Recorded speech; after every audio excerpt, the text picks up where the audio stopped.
Baramukije inshuti bakunzi b'ikiganiro abakunzi b'amahoro kaze muri kino kiganiro n'igice ca kabiri c'ikiganiro twari twaganiriye ko ubuheruka aho twariko tuganira ku burongozi bw'ishengero bubereye. Mu kiganiro giheruka twarabonye ingene uburongozi bw'ishengero bubereye bushigwaho. Twaranabonye yuko Bibiliya ifise ivyo dutegeka canke itubwira ku bijanye n'uburongozi bw'ishengero. Tukaba twarabonye yuko ishengero bwa mbere rikwiye kuba ririko rirongorwa na mpwemu yera, n'abari muri ryo canke n'abarirongoye bakarongorwa na mpwemu yera, gutyo rero bagashobora gushiraho abarongozi canke uburongozi bw'uruhererekane. Ubwo burongozi bw'uruhererekane rero buza gutangwa mu buryo ababutanga barongorwa na mpwemu yera. Muri kino kiganiro rero turaza kubandanya. Mbanze mpe kaze umutumire dufise, ni nawe twari kumwe mu kiganiro giheruka, ni Oscar Nduwarugira. Ndakuramukije ndaguha n'ikaze. Nanje ndabaramukije kandi ndakengurutse ku ikaze muduhaye, nongere ndamutse n'abariko barakurikirana kuri televiziyo Heritage. Murakoze. Shimire mwebwe mwese muriko muradukurikirana, nongere rero ndabahe n'ikaze mw'idonido rya kino kiganiro. Ukiremesheje ni Samuel Niyokwizera. Mu kiganiro giheruka twarabonye ingene uburongozi bubereye bukwiye gushigwaho. Twaranabonye n'ingene abarongozi babereye baba bameze kw'ishengero. Ariko twatahanye ikibazo kivuga kiti mbega none ko mwavuze yuko abarongozi bakwiye gushigwaho n'abandi barongozi, rukaba uruhererekane rw'abarongozi n'ishengero rigashigwaho n'irindi, mbega duhereye kuri ubwo burongozi buzomenya gute yuko umurongozi ushizeho atari wa wundi w'umunyeshengero, ahubwo ari umukristo ariko arakora vya bindi, ashobora gukora vya bindi Imana igomba biciye muri Bibiliya ku bijanye n'uburongozi bw'ishengero? Nibaza yuko hari ikibazo co kurera abarongozi bararegwa, hama bakigishwa, bagasuzumwa, hanyuma bakaza guhabwa amabanga ari uko bigaragara yuko ku vy'ukuri bageze ku rugero kuko bashobora gukora ivyo batezwa gukora. Rero nibaza yuko ntivyari bikwiye kuba ikibazo mu gihe abarongozi babiteguye ko ijambo ry'Imana ribisaba. Nico gituma uriko urasoma ijambo ry'Imana ubona dukoresha akarorero ka Paulo ategura Timoteyo, amuhanura kuva akiri muto, akamwigisha ivyo akwiye kwisunga, akamubwira uko ateza kwifata, akamubwira ku vy'ukuri, bakagendana bagafatana urugendo gushikaho rero amuzeza amabanga akavuga ati biwoja kubikora. Nibaza rero yuko iyo abarongozi babigize ingendo canke umutwaro wo gutegura abandi hama bakabikora uko vyateza kugenda, nta kibazo cateza kubamwo hageze ko bashiraho abarongozi, ko baba basuzumye bakaraba ko kuvyuka abo barongozi bisunga ijambo ry'Imana rivuga. Ijambo ry'Imana ivyamwa vyamwe bibagaragara ko, kuko hari igihe tugomba kuvyirengagiza mugabo sinibaza ko ari ibintu bigoye kubona. Naho nyene nagira mbaze nti mu vy'ukuri si ntihakenewe gose ivyo kwerekwa, ntihakenewe gose ivyo kuvugishwa, ariko hariho ibimenyetso bigaragara. Umuntu w'umukristo, umwifato, ingendo, ivyo avuga uko akora, mugendana urabimenya.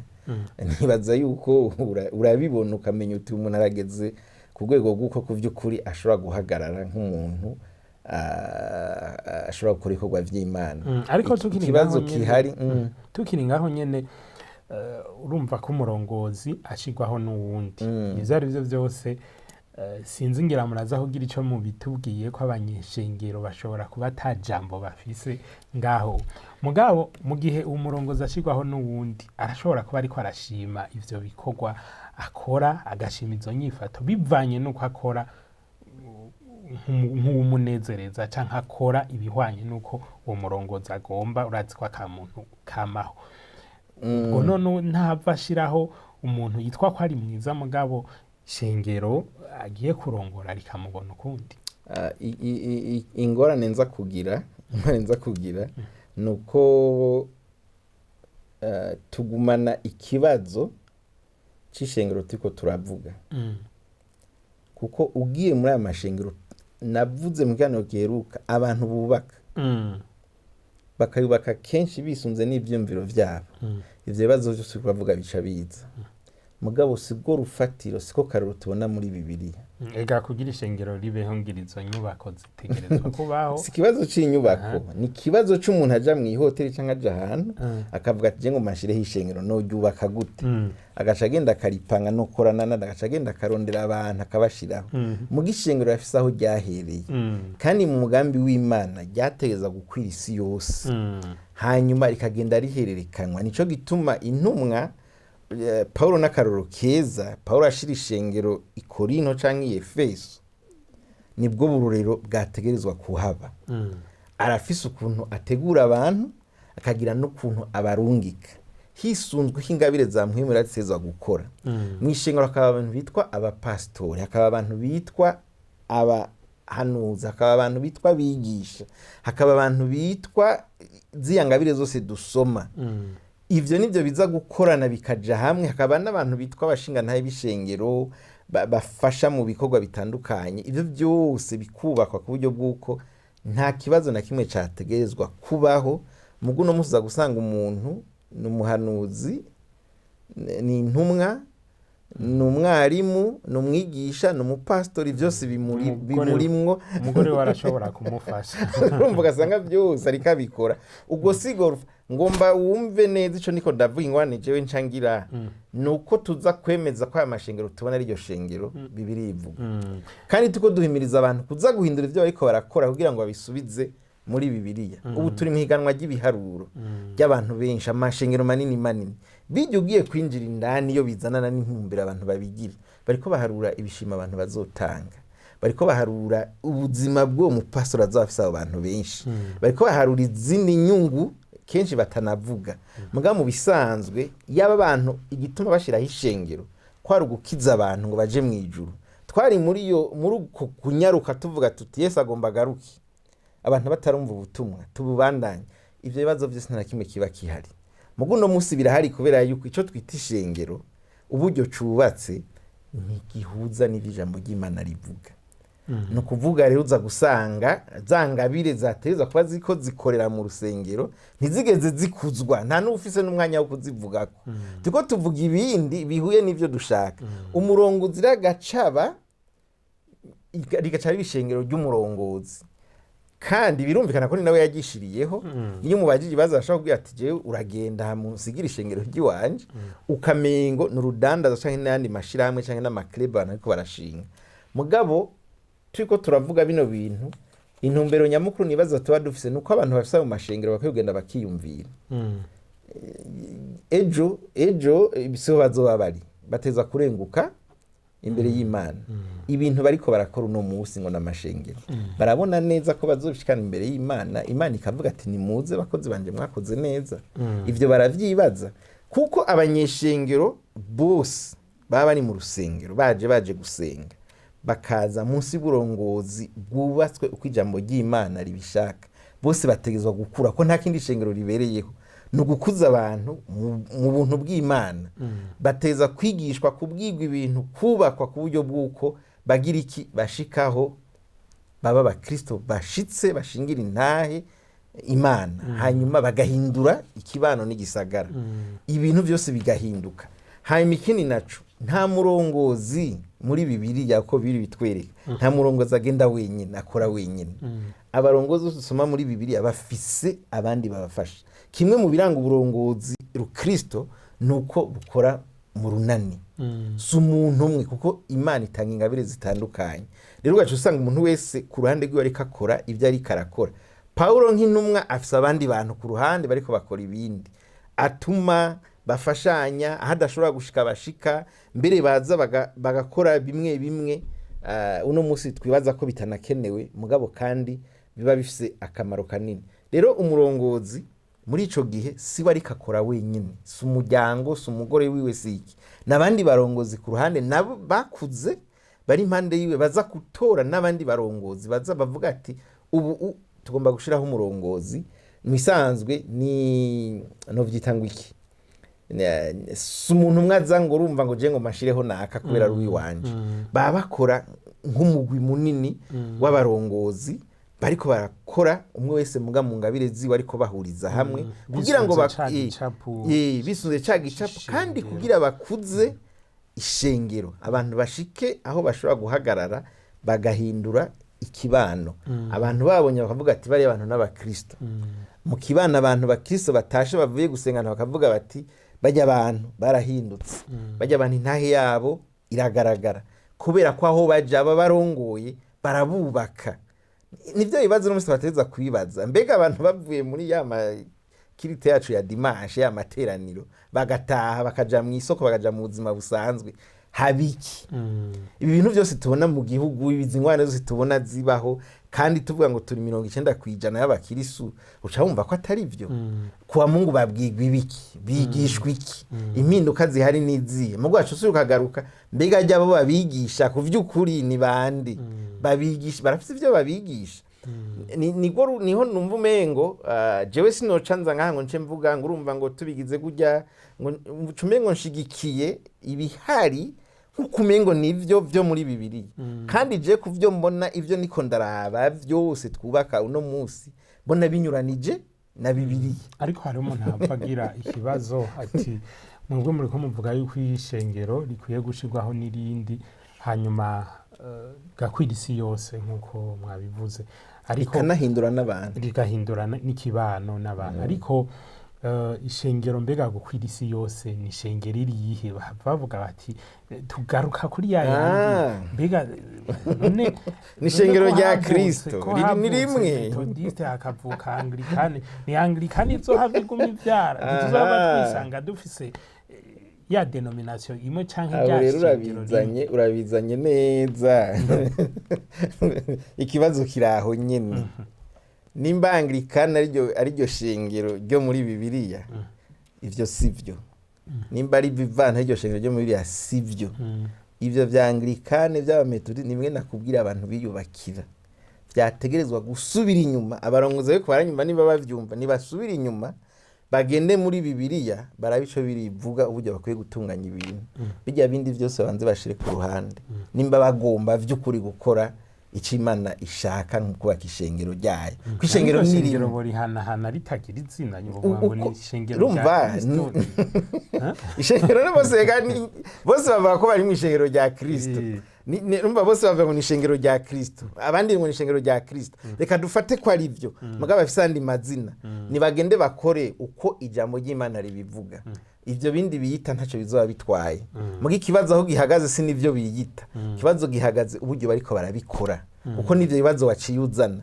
Vyogenda gute nimba ku vy'ukuri nigana Kristo nkuko Paulo yiganye Kristo?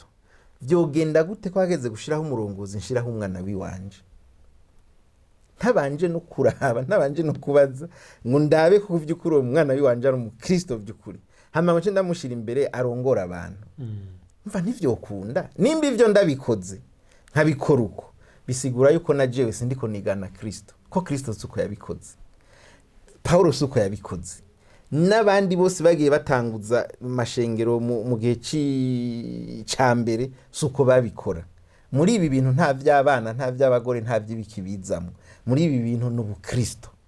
Abantu baja mu mabanga kubera ko buzuye mpwemu yera, barongorwa na mpwemu yera. Hanyuma bagakora ivyo Imana ikeneye ko bakora, pani vy'imiryango yabo. Mu gihe umurongozi azi ko afata ingo ku nyungu ziwe, ku nyungu z'umuryango wiwe, mu gihe umurongozi azi kumengo ishengero ni cibare na gaproje yakoze kiwe. Ivyo si vyo muri Bibiliya, ivyo sinzi ni ariko biranditswe muri Bibiliya ko hari abazobikora uko. Nico kigaruka kikaryoha ko inyuma mu bihe vy'iherezo hazoza abantu biyubakira inyigisho bakarona n'abantu babakurikira, niko bica bigenda. Ariko umuntu yo kwibaza ati none twisanze gute muri ivyo bintu vyo guta intumbero ishengero rya Kristo?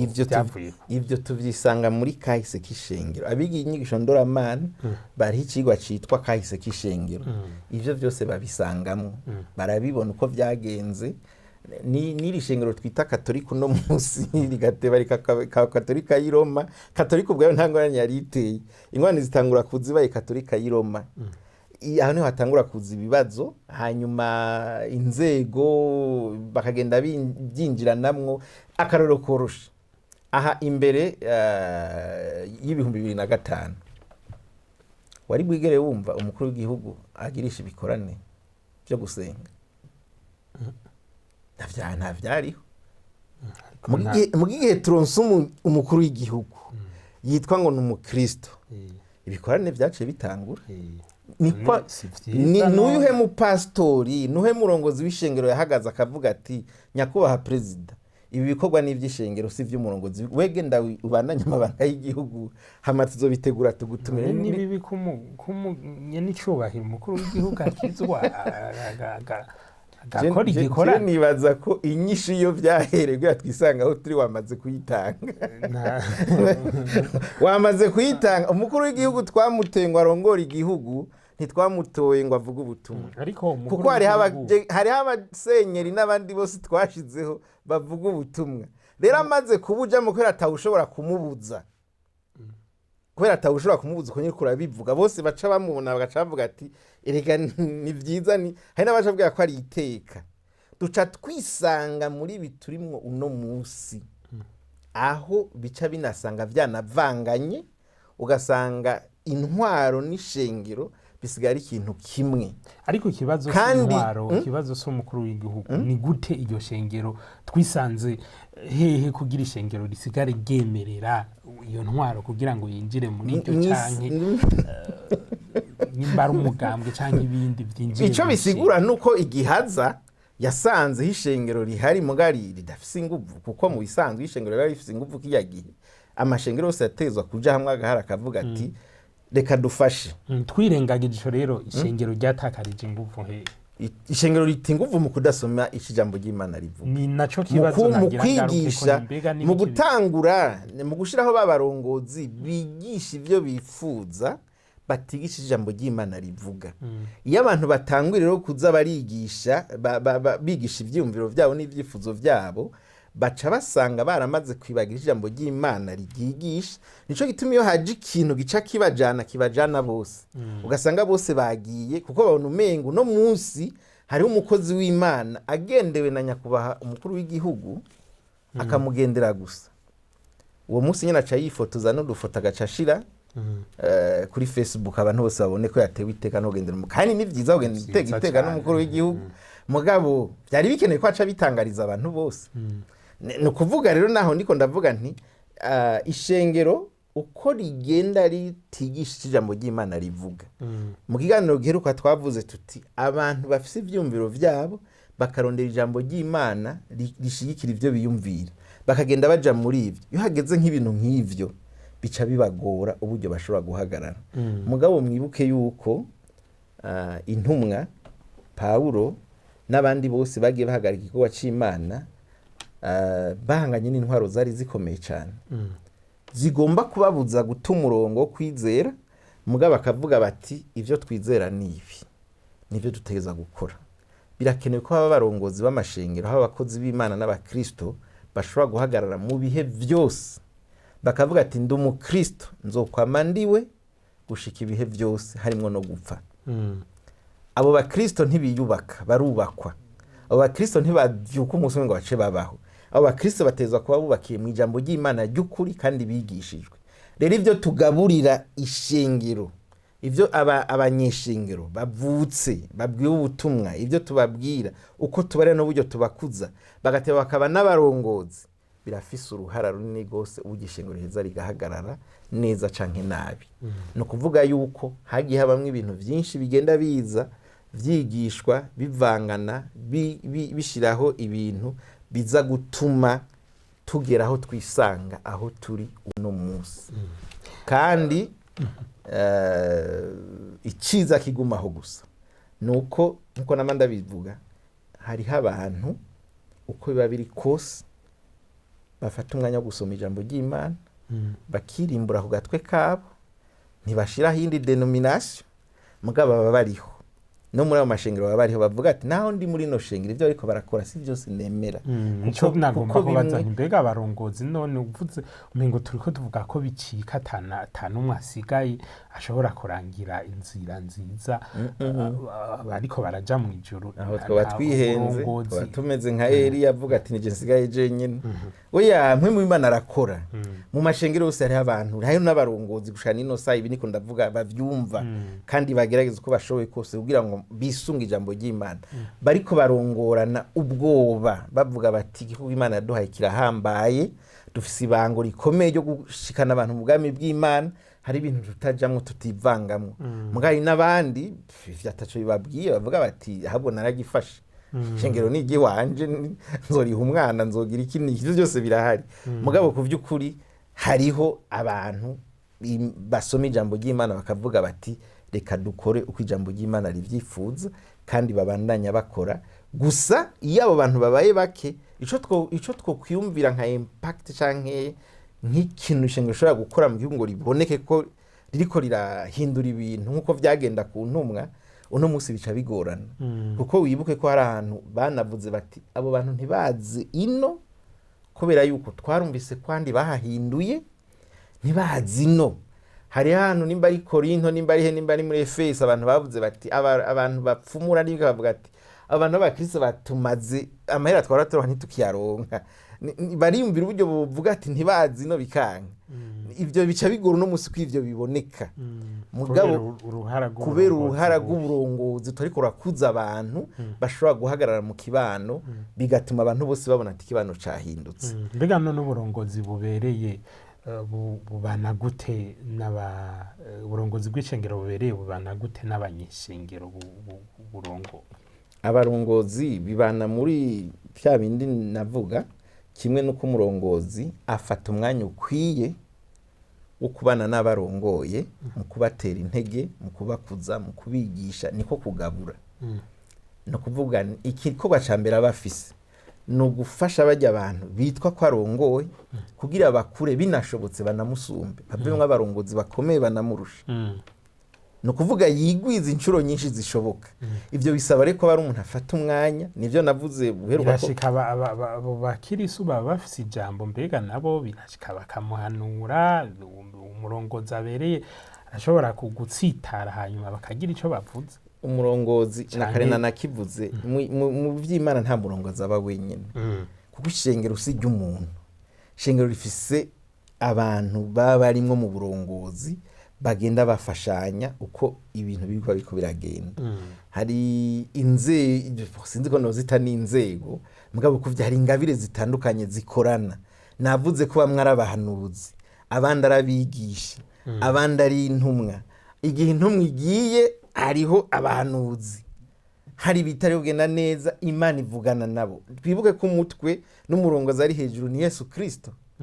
Nta bugishengero riri ku murongo mwiza ariko rikora ibintu neza rishobora kugwa mu kaga kandi ingabire zarakuze. Mugabo no munsi wewe umbwire aho uja gusengera hose ibintu vy'ingabire vyigishwa kangahe?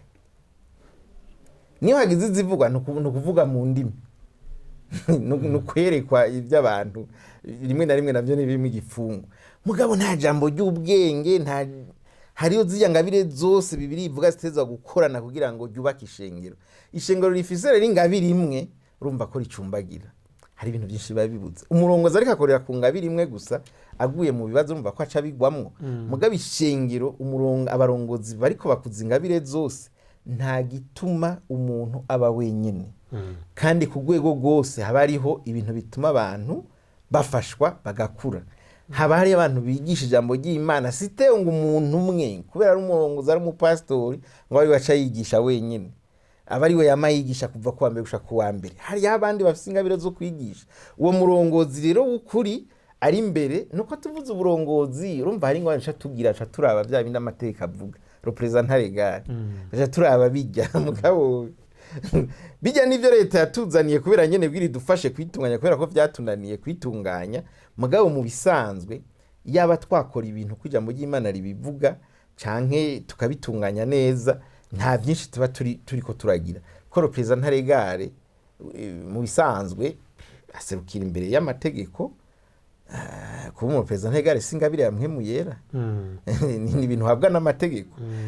Arashobora kuba representant legal atari we murongozi w'ukuri w'ishengero, naho ari waseruka imbere y'amategeko. Hakaba hari undi muntu afise ingabire y'uburongozi yegeranya abantu akabafasha, akaraba ko ibintu ko biratunganywa, hama akaduza za ngabire zose zikaduga zigaca zikorera hamwe, bigaca bihuriza hamwe. Niho n'abanyeshengero nabo bazamwo, kuko n'umuryango n'umubiri wa Kristo. Twese rero tugeze mu mubiri wa Kristo tugendera ku ruhande rumwe, ni ukuvuga ishengero abantu bigishijwe neza nta numwe asigara inyuma, kuko bose bagenda nk'umubiri umwe. Nivyo Pawulo acanasigura akavuga ati ijisho ribabaye n'ukuguru kurababara, ugutwi kubabaye n'ijisho rirababara, kubera ko biri ku mubiri umwe. Ico gicapu ugifashe neza ngo ucige neza ucigishe nk'ishengero, urumva ko gikomeye gose. Ariko none uburongozi mwagiye muranavuga n'ivyo kumbure inzego z'igihugu hari aho usanga zagiye mu bikorwa by'abakozi b'Imana, by'abarongozi b'amashengero. Mbega abarongozi b'ayo mashengero bakwiye gukorana gute none ni n'abaganza igihugu?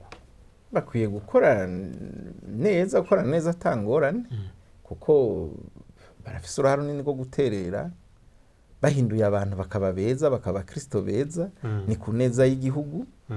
Bakabigisha, kandi nabo barongozi n'abanyeshengero babo abenshi dufise n'amahirwe ko benshi usanga banasenga. Twari dukwiye koroherwa rero tukamererwa neza igihe babikoze neza. Rero mu ncamake novuga nti bivanye n'igihugu twebwe turimwo, abarongozi b'amashengero bategerezwa ku by'ukuri kutagiranira ingorane n'abarongozi, kuko biranavuga ko Imana twayishize imbere. Rero ibintu byose bategerezwa koroha, abarongozi bategerezwa gufashwa.